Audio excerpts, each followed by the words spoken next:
Governor Arif Muhammad ഖാനെതിരെ രൂക്ഷ വിമർശനമുയർത്തി മുഖ്യമന്ത്രി പിണറായി വിജയൻ. വിവരദോഷത്തിന് ഒരതിര് വേണമെന്നും നിലതെറ്റിയ ഈ മനുഷ്യനെ നിലയ്ക്ക് നിർത്താൻ കേന്ദ്രം തയ്യാറാകണമെന്നും മുഖ്യമന്ത്രി. ബ്ലഡി കണ്ണൂരിന്റെയും ബ്ലഡി കമ്മ്യൂണിസ്റ്റിന്റെയും പാരമ്പര്യം ഗവർണർക്ക് അറിയാമോ എന്നും പിണറായി നവകേരള സദസ്സിൽ ചോദിച്ചു.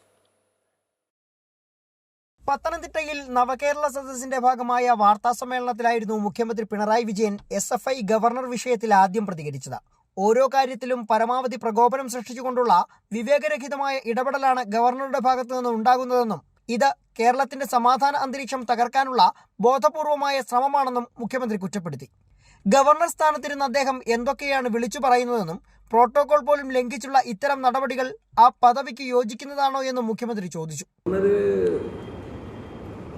എന്തൊക്കെയോ വിളിച്ചു പറയുന്ന അവസ്ഥയിലെത്തുകയാണ്. അദ്ദേഹം കേരളത്തിലെ ഗവർണറാണ് എന്ന കാര്യം തന്നെ മറന്നുപോവുകയാണ്. അതിപ്പോൾ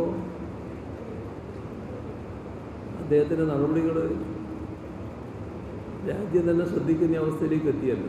സെനറ്റ് തെരഞ്ഞെടുപ്പിൽ RSS എന്നത് മാത്രം യോഗ്യതയാക്കി അവരുടെ നിർദ്ദേശങ്ങൾ മാത്രം പാലിച്ച് ഗവർണർ ആളുകളെ നിയമിക്കുന്നതിലാണ് വിദ്യാർത്ഥികൾ ശക്തമായി പ്രതിഷേധിക്കുന്നതെന്ന് പറഞ്ഞ SFIയെ മുഖ്യമന്ത്രി ന്യായീകരിച്ചു. പത്തനംതിട്ടയിലും റാന്നിയിലും പൊതുവേദികളിലെല്ലാം ഗവർണർക്കെതിരെ വിമർശനം ഉയർത്തിയെങ്കിലും അടൂരിലെത്തിയപ്പോഴേക്കും അത് ഒരു പടി കൂടി കടന്നു.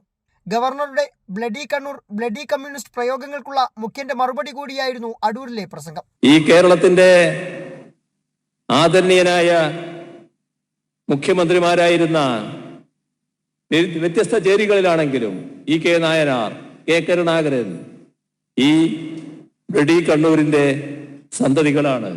വിവരദോഷത്തിന്റെ അതിര് വേണം കേട്ടാ. എന്തും കാണിച്ചു കളിയാൻ വിചാരിക്കരുത്.